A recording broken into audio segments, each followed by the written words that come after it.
Selamat datang di Nagaya Technologies, Gold-Backed Cryptocurrency with Subsidiary Projects. Hari ini kita bersama founder dan CEO of Nagaya Technologies, Mr. Yorat Johannes Chandra. Mr. Johannes, how are you?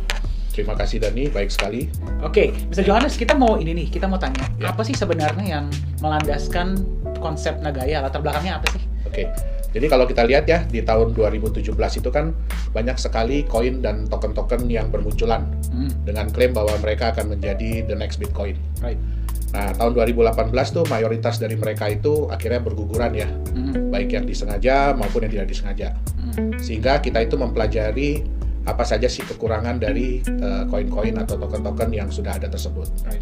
Nah, dari kekurangan yang ada ini kita coba untuk membuat konsep mata uang kripto, ya kan, yang bisa dipegang untuk waktu yang lama, relatif lebih stabil, dan kecenderungannya naik harganya dari waktu ke waktu.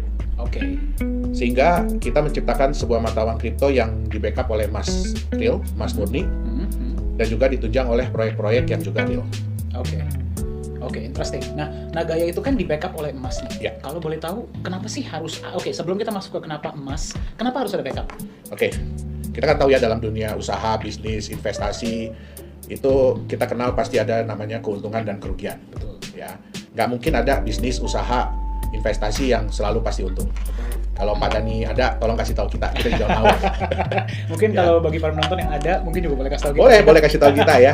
Tapi berhubung ya kita tahu ya pasti di mana ada profit keuntungan di situ juga pasti ada resiko. Betul. Oke. Nah, kebanyakan orang tuh semua orang pasti seneng dan bisa tuh nerima yang namanya keuntungan. Tapi bagaimana dengan kerugian? Betul. Ya. Kalau sampai kerugian ini sampai terjadi dengan mereka, kadang-kadang ya kita mau nggak mau ya, tapi kita akan berusaha supaya kerugian itu jangan sampai maksimal, jangan sampai seluruhnya. Ya kalau bisa kita minimalisir. Ya. Nah kalau kita melihat dari data-data dari coinmarketcap.com yang ada, lebih dari 90% koin token yang beredar sampai saat ini itu rata-rata kehilangan nilainya. Bahkan ada yang sampai nggak ada nilainya lagi. Oke, nah ini ya terjadi karena di dunia mata uang kripto saat ini itu 99% cryptocurrency itu tidak memiliki intrinsic value. Hanya memiliki market value, di mana market value ini ya sangat bergantung dari tingkat kepercayaan. Gitu. Nah, disinilah fungsi dari backup yang dimiliki Nagaya. Dengan adanya backup ini, nilai dari Nagaya itu tidak akan mungkin mencapai 0. Ya. Kenapa? Karena nilai intrinsik Nagaya itu adalah nilai intrinsik dari sesuatu atau aset atau produk yang membackup Nagaya itu sendiri, yaitu emas murni. Jadi nilai intrinsik Nagaya adalah nilai intrinsik emas murni yang membackup setiap Nagaya.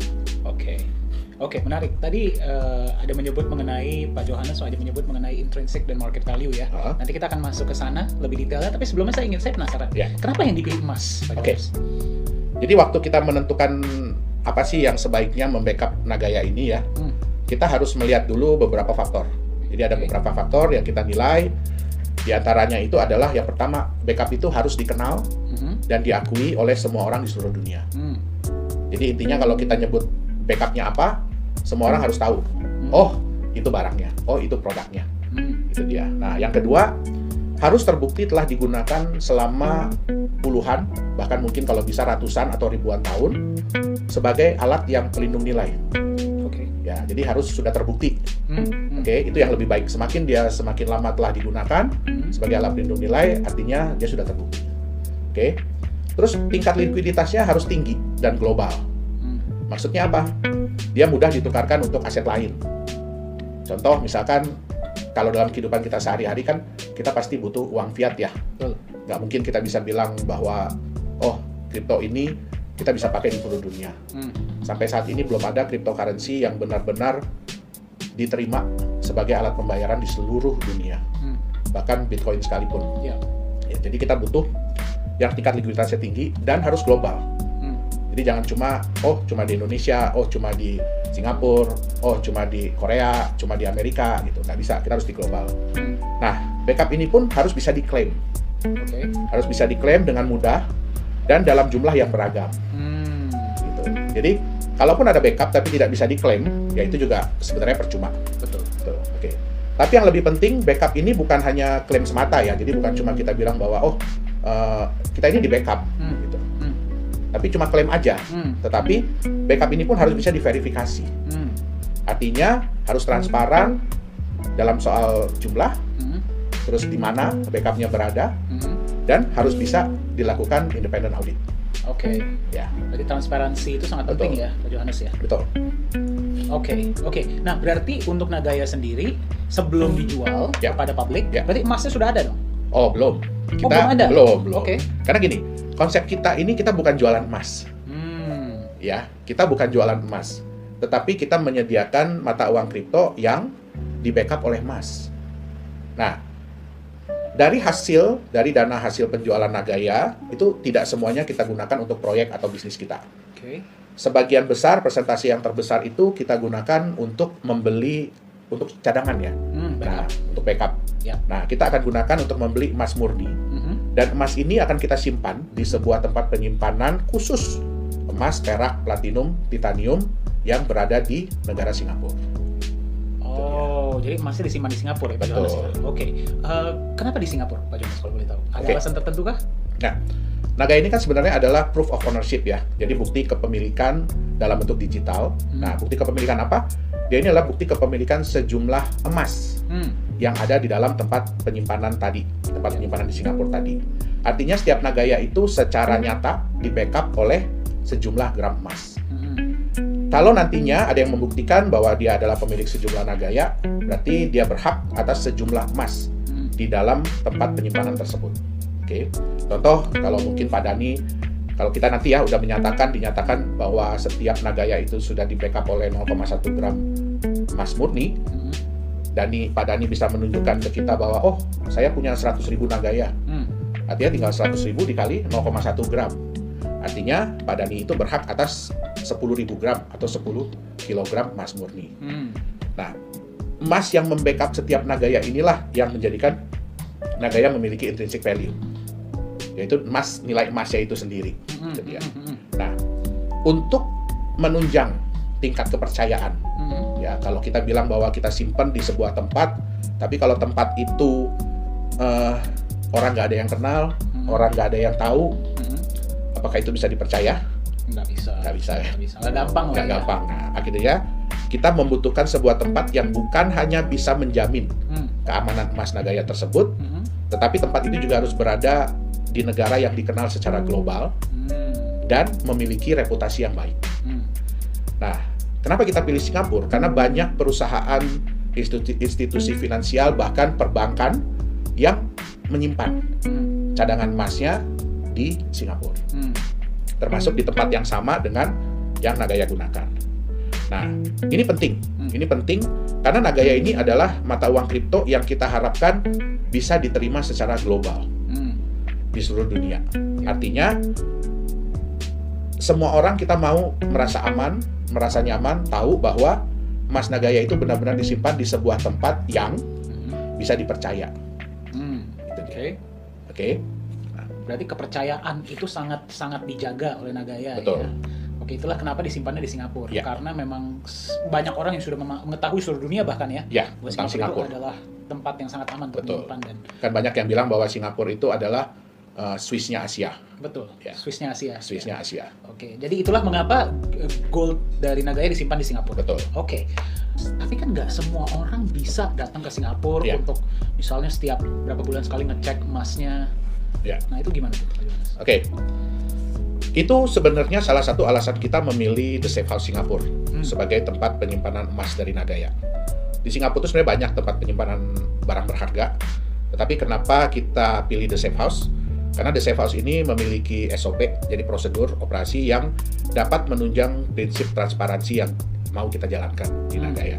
Nah, kalau kita ingin menyimpan emas di The Safe House ini, itu berbeda dengan di bank. Kalau di bank, Pak Dani pergi ke bank, mungkin Pak Dani punya kotak penyimpanan di sana ya, punya safe deposit box. Begitu Pak Dani datang, Pak Dani bilang sama petugas banknya, oh saya mau simpan sesuatu, saya mau akses safe deposit box saya ini. Nah, biasanya kan setelah petugas banknya buka, dia akan keluar.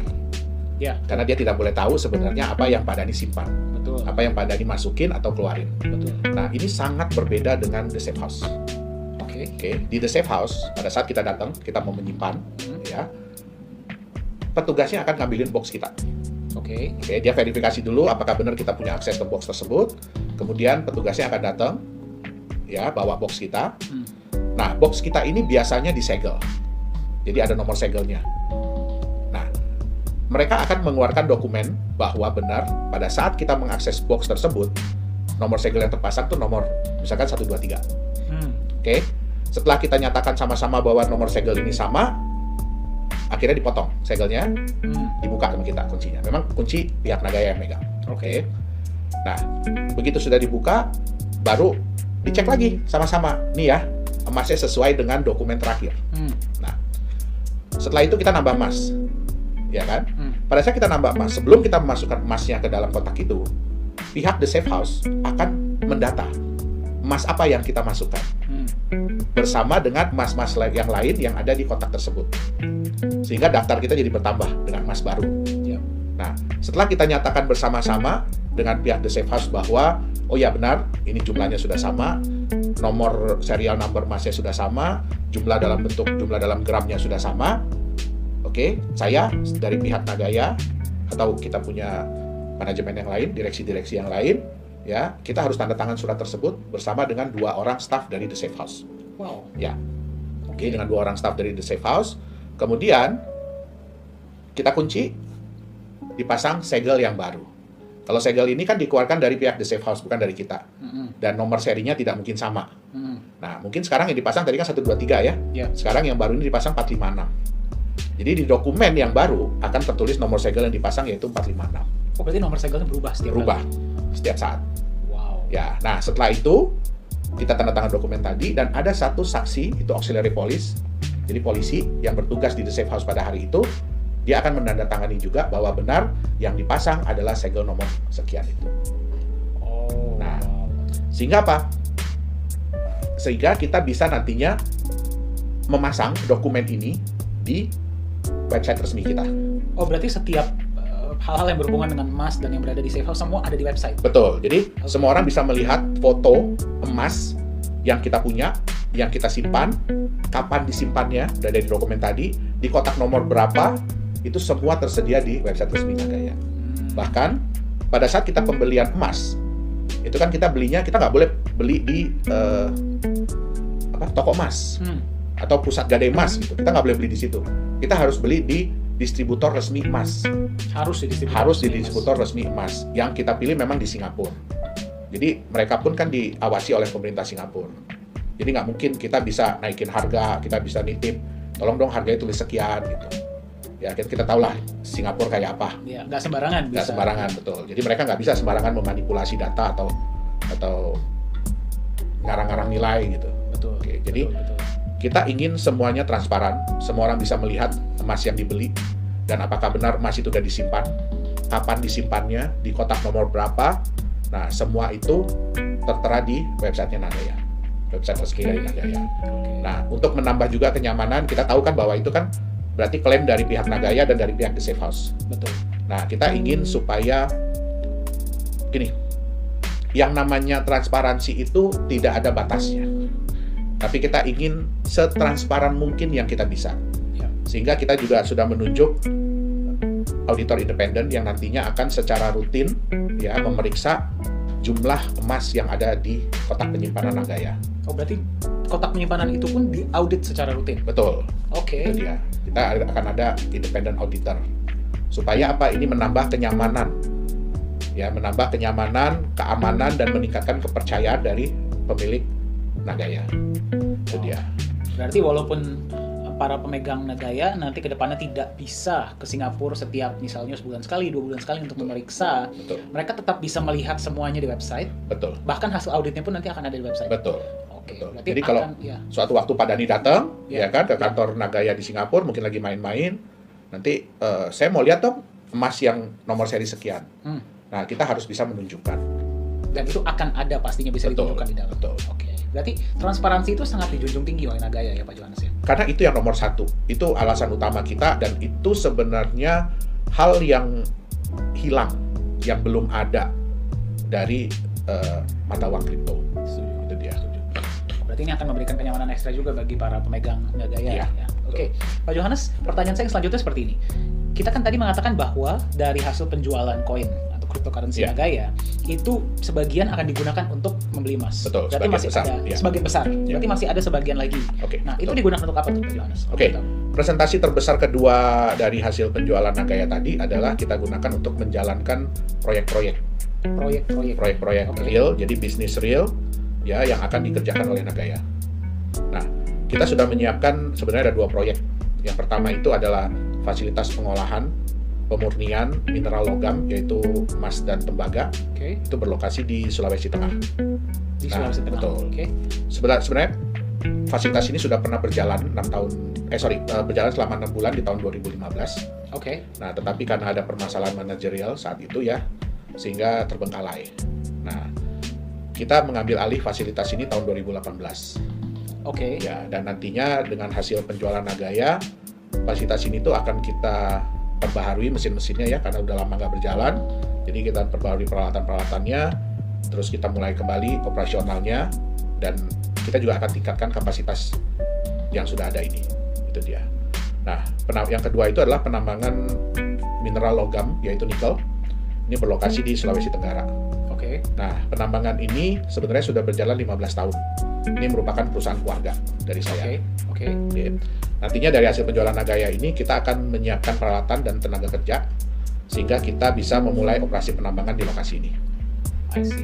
Dengan kata lain tuh sebenarnya di awal ini kita akan numpang nambang di lokasi ini. Nah, tentu saja hal ini kita kan mau Nagaya ini berjalan dengan cepat sehingga semua orang bisa merasakan benefit atau manfaat dari memiliki Nagaya secara cepat. Betul ya, pasti. Nah, kenapa kita istilahnya numpang nambang ini? Karena ini akan sangat menghemat waktu dan biaya. Kalau kita mau mulai nambang sendiri dari awal, pasti text ya time, kan? Pasti ya kita harus beli lahan terlebih dahulu, kita harus urus segala perizinan, ya kan? Dan itu pasti memakan waktu dan biaya. Setuju. Sambil seiring dengan kita melakukan penambangan di tempat ini, kita pun akan mencari lahan kita sendiri. Itu berarti berjalan. Betul. Sambil ya. Betul. Mengurus perizinan semua. Nah, kalau di lokasi yang baru ini semua udah siap, izin sudah siap, ya kan? Artinya kan kita tinggal pindah. Betul. Peralatan kita yang sudah ada ke lokasi yang baru. Sehingga kita benar-benar bekerja dari kita punya lahan sendiri, proyek sendiri, hasil sendiri, gitu. Berarti sambil proyek yang sekarang jalan, proyek tersebut sedang berjalan sama-sama ya. Menarik, Pak Johannes. Sejalan juga dengan perkembangan penjualan Nagaya, kita akan mencari usaha-usaha atau bisnis-bisnis baru, proyek-proyek baru, ya dengan kata lainnya, kita akan diversifikasi usaha dan proyek kita. Berarti nanti setelah 2 proyek yang sudah berjalan, pasti ke depannya akan ada proyek-proyek lain. Betul. Yang apakah harus tambangkah atau bisa yang lain juga? Enggak, makanya kan kita akan diversifikasi. Kita akan cari proyek-proyek lain. Jenis yang lain ya. Proyek itu kan pasti kan mengharapkan profit dong, masing-masing dari proyek kita. Nah, kalau boleh tahu nih bagi para pendengar, profit dari proyek tersebut nanti akan dialokasikan untuk apa ya? Nah, tentunya kan profit dari proyek ini kan harus mendatangkan manfaat, benefit bagi para pemilik atau pemegang Nagaya. Nantinya setiap bulan itu 60% dari profit setiap proyek akan kita alokasikan untuk manfaat tersebut. Nah, dengan beberapa cara. Yang paling besar itu adalah persentase yang akan kita gunakan untuk membeli tambahan emas yang akan kita simpan di tempat penyimpanan emas Nagaya tadi. Nah, 40% yang lainnya itu akan digunakan untuk kebutuhan manajemen. Ya, seperti untuk menjalankan proyek yang sudah ada, meningkatkan kapasitas proyek, terus juga untuk biaya tempat penyimpanan, untuk biaya audit dan lain-lain. Gitu.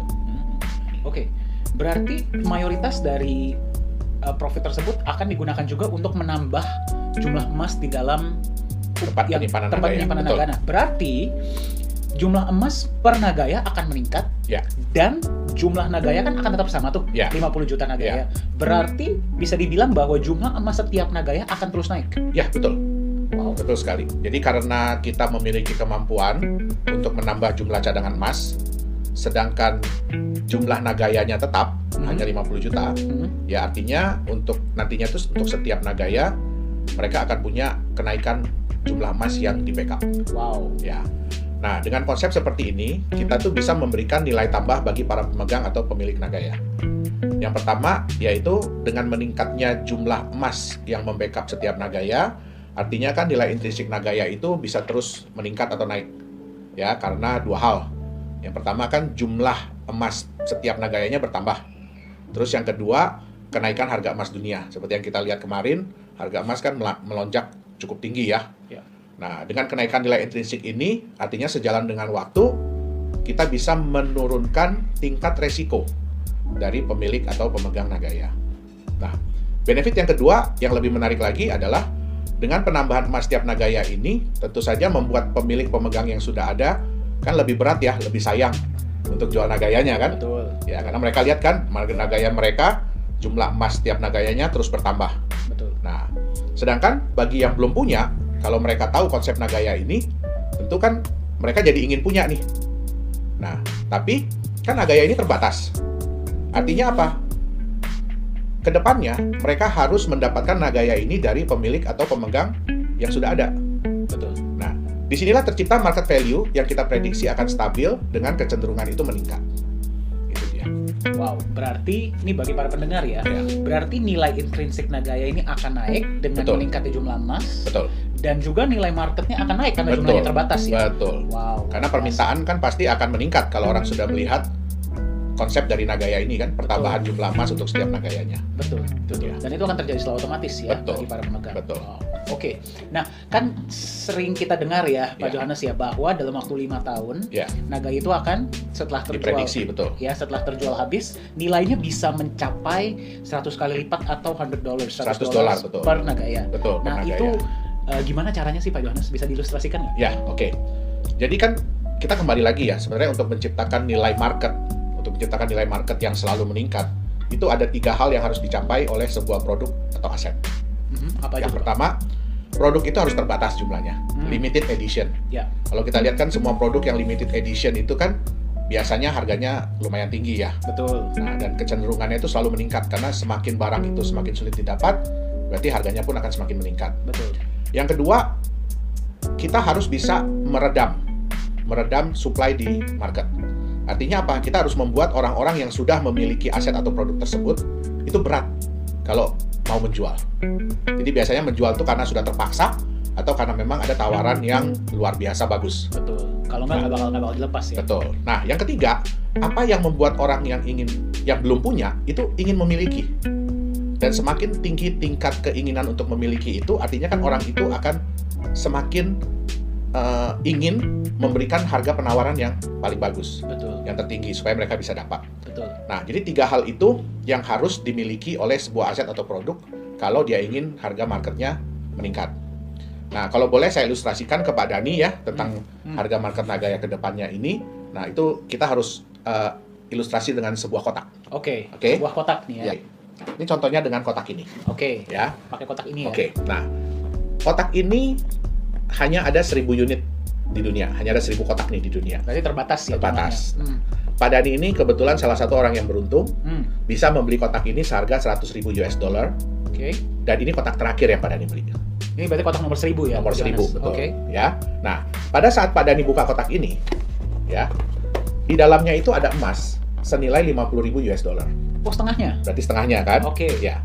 Nah, kalau Pak Dhani hanya bercerita ke teman bahwa Pak Dhani beli kotak ini $100.000, oke, dan di dalamnya ada emas $50.000. Pasti teman-teman Pak Dhani akan bilang, wah, Pak Dhani ini kena bohong, kena tipu saya, ya kan? Tapi bagaimana kalau bulan depan Pak Dhani buka kotak ini dan Pak Dhani lihat bahwa nilai emas di dalamnya itu bukan cuma nilai ya, tapi jumlah emasnya itu sudah bertambah. Sehingga sekarang nilai emas di dalamnya itu jadi $55.000. Oh, naik sendiri? Naik sendiri. Oke. Nah, kemudian bulan depannya lagi naik lagi. Ya, jadi $58.000. Dia naik sendiri ya? Iya. Oke.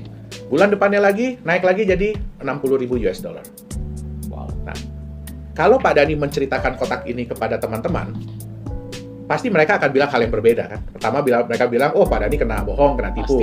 Pasti. Tapi setelah Pak Dhani cerita apa manfaat dari Pak Dhani punya kotak ini, ya mereka akan bilang apa?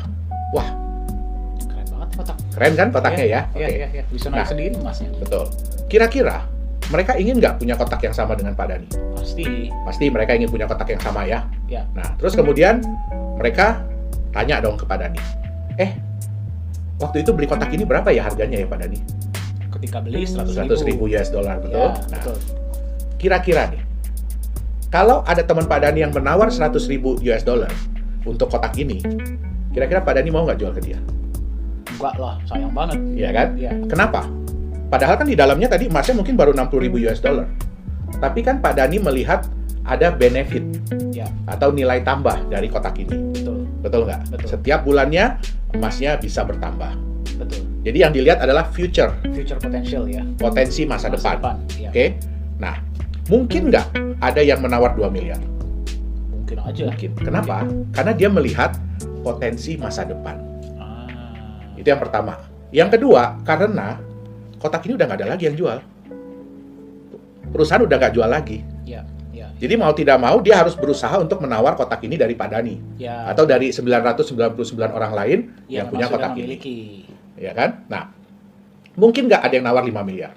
Mungkin aja. Mungkin. Mungkin. Nah, inilah yang disebut dengan market value.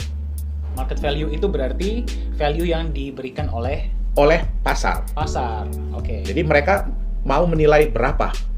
Bukan hanya berdasarkan intrinsic value yang ada, tetapi berdasarkan dari future. Oke, ya, dari potensi masa depan, betul. Nah, itu dia yang harus dilihat. Oke. Nah, anggap Pak Dhani misalkan sudah mau setuju ya, jual 5.000, mau jual 5 miliar. 5 miliar. Oke, sudah setuju mau jual 5 miliar. Terus Pak Dhani yang biasanya emas di dalam ini nambahnya mungkin hanya 5.000 dolar per bulan. Ya, sebelum Pak Dhani bilang iya kepada orang tersebut yang mau beli, pas Pak Dhani buka, pas dilihat, kok sekarang nambahnya 10.000 dolar ya? Sehari ini ya? Sebulan. Oke. Nah, biasanya kalau perusahaan menjalankan bisnis, menjalankan proyek, semakin lama biasanya profitnya semakin naik atau semakin turun? Semakin naik kan? Artinya kalau sekarang sudah bisa nambah 10.000 dolar per bulan nilai emasnya, kira-kira bulan depan bisa 10.000 lagi? Bisa aja lebih. Bisa aja lebih, betul. Nah, dengan begini, Pak Dhani jadi kepikiran lagi kan? Lepas nggak ya 5 miliar tadi? Iya, mau lepas jadi mikir-mikir ya. Jadi mikir-mikir kan? Betul. Kenapa? Betul. Kenapa? Karena kembali ke potensi masa depannya. Betul. Dan yang kedua, kalau Pak Dhani jual ini kepada orang itu dengan harga 5 miliar, kira-kira besok-besok bisa nggak Pak Dhani dapat kotak yang sama dengan harga 5 miliar? Kotak yang sama dengan harga 5 miliar? Ya, kan kotaknya udah dikasih ke orang. Nah, itu dia. Oke. Nah, kotak inilah Nagaya. Oh, berarti kotak ini merepresentasikan Nagaya. Merepresentasikan Nagaya. Nah, hebatnya lagi, kotak ini bisa dibelah-belah. Oke. Ya, kotak ini bisa dibelah-belah, ya kan? Jadi Pak Dhani bisa jual mungkin hanya sepotong kecil kepada temannya, ya berarti dengan jumlah emas yang prorata. Nah, itu dia. Dan kotak ini dalam bentuk digital.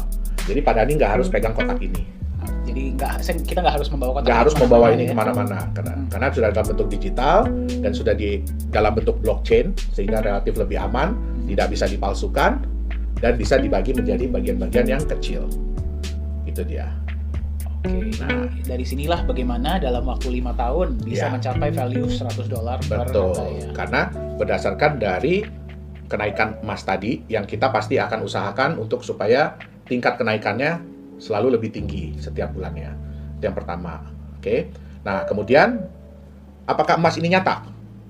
Ya. Pak Dhani bisa ambil emas yang ada di dalam sini.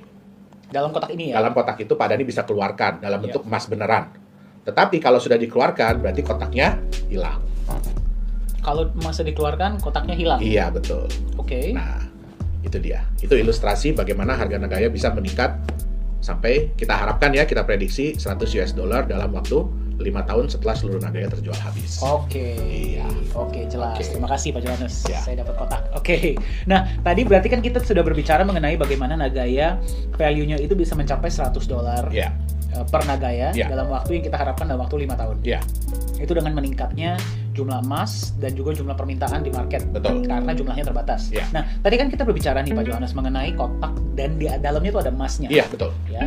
Dan kalau di situ emasnya bisa diambil. Ya. Kalau di Nagaya, ya, emasnya bisa diambil nggak? Oke. Nah, karena emas yang kita simpan itu kan emas nyata, emas murni, ya, LBMA grade, jadi LME grade, seperti kalau di Indonesia itu setara dengan emas Antam.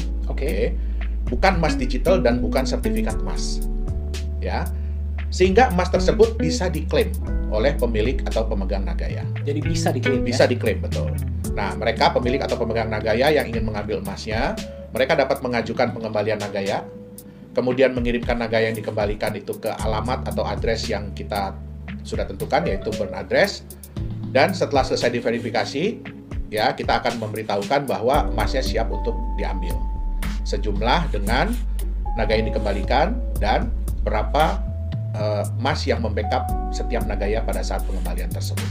Oke, nah Pak Johannes, kita memahami bahwa bagi para cryptocurrency, ya, dan juga bagi para pemegang, mereka selalu mengharapkan bahwa cryptocurrency ini cepat masuk exchanger nih. Ya. Nah, bagi Nagaya sendiri kapan akan masuk ke exchanger? Memang itu adalah tujuan goals yang ingin dicapai oleh semua mata uang kripto. Betul. Ya. Nah, tapi kita tidak mau gegabah. Ya, kita tidak mau asal-asalan untuk masuk di exchanger. Karena masuk di exchanger ini belum tentu menguntungkan bagi pemilik atau pemegang cryptocurrency tersebut. Oke. Banyak mata uang kripto yang setelah masuk di exchanger malah kehilangan nilainya, bahkan sampai tidak ada nilai sama sekali lagi. Nah, masuk ke dalam exchanger ini harus melihat kapan momen atau saat yang tepat supaya jangan sampai merugikan pemilik atau pemegang aset. Bagi developer atau bagi penerbit mata uang kripto, kita tidak akan pernah rugi. Tapi jangan sampai kita merugikan pemegang kriptonya sendiri. Oke. Nah, di Nagaya sesuai juga dengan aturan yang ada, ya, kita akan masuk di exchanger setelah penjualan tahap kedua atau 11 juta Nagaya itu terjual. Gitu. Berarti sudah ada track record dulu, Betul. sudah mendapatkan customer base dulu, Betul. baru masuk. Sudah proyek sudah ada yang berjalan, profit sudah mulai masuk. Nah, itu dia. Oke, berarti sudah melewati tahap 2, kemudian baru tahap selanjutnya tahap kedua, ya, kita akan masuk ke exchanger. Oke, berarti menunggu waktu yang tepat ya, Betul. Pak Johannes, ya? Jadi kita nggak mau asal-asalan untuk masuk ke exchanger. Baik. Ya. Oke. Nah, ini pertanyaan yang agak menarik, Pak Johannes. Ya. Kalau misalnya kita melihat banyak cryptocurrency di luar sana, ya, mereka mengatakan bahwa mereka bisa mencapai ratusan bahkan ribuan kali lipat dalam waktu yang relatif singkat, mungkin 1 tahun. Ya. Tapi Nagaya kok konservatif sekali ya, maksudnya $100 itu dalam waktu 5 tahun lagi. Itu kenapa ya? Nah, yang pertama harus dilihat adalah apakah harga yang diprediksi oleh mata uang kripto yang lain tersebut itu benar-benar harga market murni atau harga yang memang di-setup oleh perusahaan. Ya, itu yang pertama, oleh developer. Yang kedua, ya dalam dunia investasi ya, investasi orang itu biasanya cuma mengenal profit besar atau kecil. Ya, resiko besar atau kecil. Padahal ada faktor yang ketiga, yaitu waktu. Cepat, dapatnya cepat atau lama. Nah, semua orang tuh pasti inginnya kan profit yang besar, resiko yang kecil. Terus maunya cepat dapatnya kan ya? Betul. Nah, tapi sudah terbukti ya, kita sudah bisa buktikan dari berbagai macam developer, dari berbagai macam sistem bahwa konsep yang seperti ini itu nggak pernah bertahan lama. Sehingga yang masuknya belakangan, yang ikutnya belakangan, itu biasanya pasti menderita kerugian, bahkan bisa sampai total. Nah, jadi yang tadinya berharap profit besar waktu cepat, ternyata resikonya pun terbukti besar. Oke. Kita hanya bisa mendapatkan 2 hal baik dari 3 hal yang tersedia. Oke. Nah, yang paling penting adalah kita pelajari konsepnya. Apakah konsep kenaikan harganya ini masuk di akal? Apakah konsep bisnisnya masuk di akal? Kemudian, apakah proyek atau bisnis yang dijalankan pun masuk di akal? Bitcoin aja itu butuh waktu bertahun-tahun untuk mendapatkan kepercayaan dari pasar. Betul. Dan terbukti sampai sekarang pun kepercayaannya masih naik dan turun. Setuju. Itu dia. Ya. Nah, yang ingin saya sampaikan adalah Nagaya ini adalah aset masa depan, bukan aset bulan depan. Itu dia. Ya. Berarti lebih ke kita meminimalisir resiko, ya, agar profit yang didapatkan bisa sesuai. Betul. Namun ya memang kita harus menunggu waktu yang sesuai juga. Betul. Ya makanya kenapa $100 dalam waktu 5 tahun. Betul. Agar bagi para calon pemegang maupun pemegang, mereka bisa melihat dengan lebih masuk akal. Oh iya, make sense gitu ya. Betul. Karena kita pun menjalankan bisnis yang normal. Kita menjalankan normal bisnis kok. Pertambangan, smelter, dan bisnis-bisnis lain. Itu dia. Ya. Baik, Pak Johannes, aku kembali ke project ya. Ya. Banyak banget perusahaan kripto di luar sana, kan banyak yang bermain di bisnis digital. Ya. Menginvestasikannya ke bisnis digital. Contohnya misalnya membuat exchanger kah, atau dalam mining cryptocurrency-nya itu sendiri. Kenapa Nagaya berputar di bisnis real dan bisnis fisik? Kalau boleh tahu. Nah, yang pertama adalah kita itu ingin mengeliminasi persaingan. Karena bisnis digital pun kalau sudah terlalu banyak pemainnya, itu biasanya persaingan sudah tidak sehat. Ya. Yang kedua, kita lebih ingin menunjukkan bahwa sebenarnya mata uang kripto ini pun bisa menjalankan bisnis-bisnis yang real. Jadi nggak harus bisnis digital. Yang ketiga, lebih kepada untuk melindungi aset. Kenapa? Di bisnis digital, itu biasanya hampir tidak punya aset. Bahkan sama sekali tidak punya aset. Kita bisa lihat bisnis-bisnis digital yang ada ya, bukan cuma di Indonesia, tapi hampir di seluruh dunia, rata-rata itu minim aset atau tidak punya aset. Nah, dengan kita memiliki bisnis real, artinya kita punya aset. Contoh, kalau kita menjalankan fasilitas yang pemurnian itu, artinya kita punya tanah, kita punya bangunan, kita punya mesin-mesin, ya kan? Sehingga aset-aset ini pun bisa dipakai untuk melindungi nilai dari Nagaya tadi. Ingat yang saya bilang bahwa semua orang bisa menerima keuntungan. Betul. Tapi sulit sekali kalau menerima kerugian.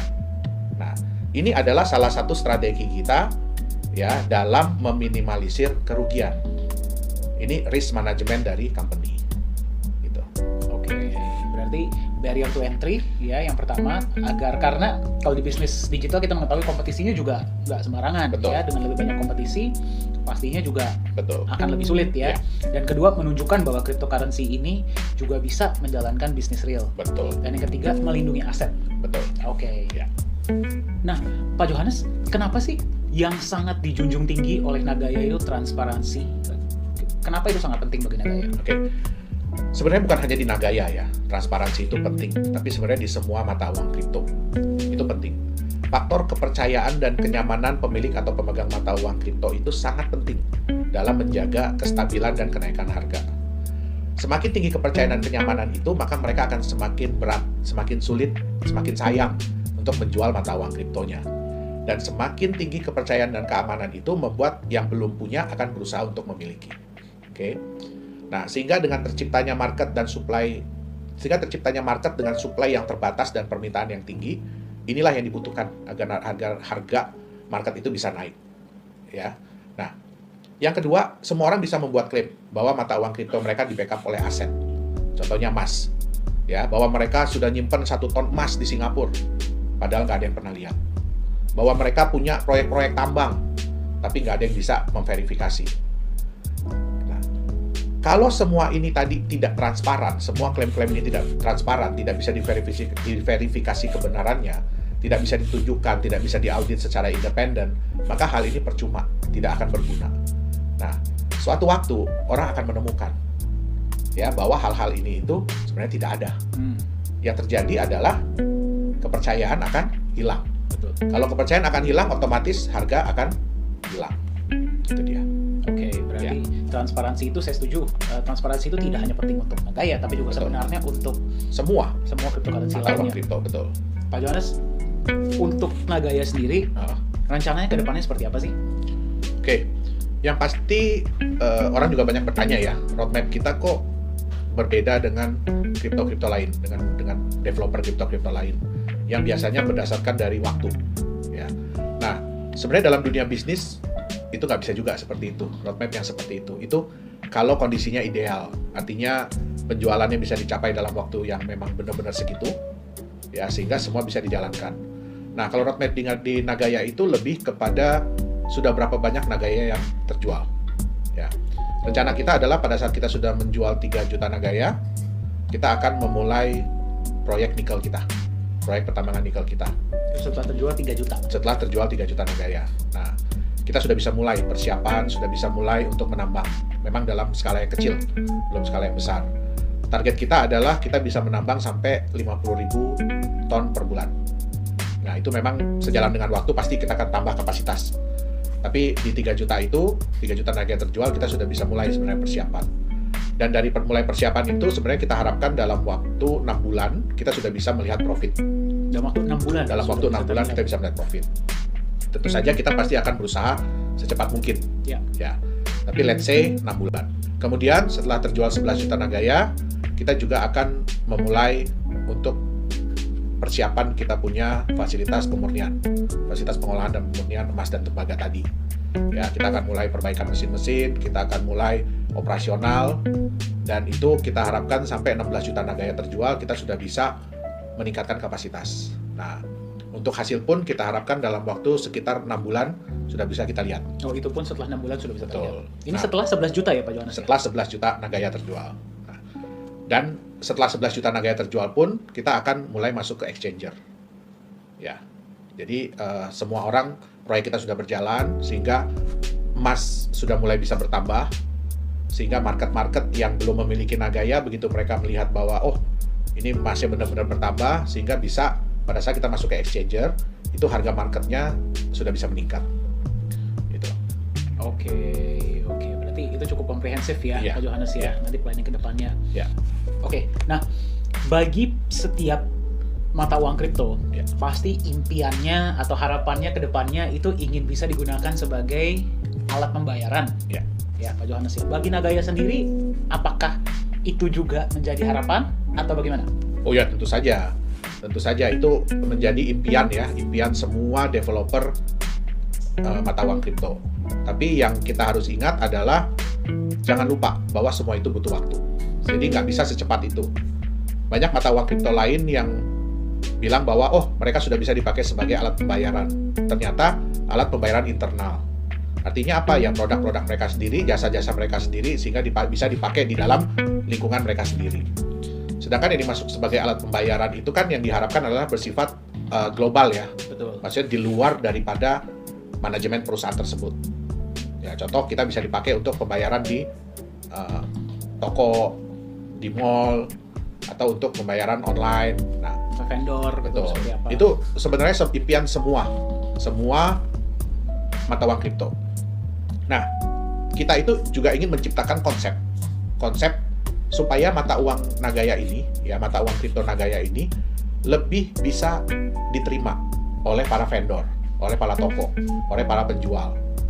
Ya, kenapa? Karena kalau kita melihat volatilitas mata uang kripto yang ada, kenaikan penurunan harga itu sebenarnya menyeramkan bagi orang-orang yang mau menerima pembayaran. Karena bayangkan, kadang-kadang mereka terima pembayaran pada saat harganya sekian, rate-nya sekian, terus tiba-tiba baru sejam 2 jam, tiba-tiba itu bisa turun yang jauh.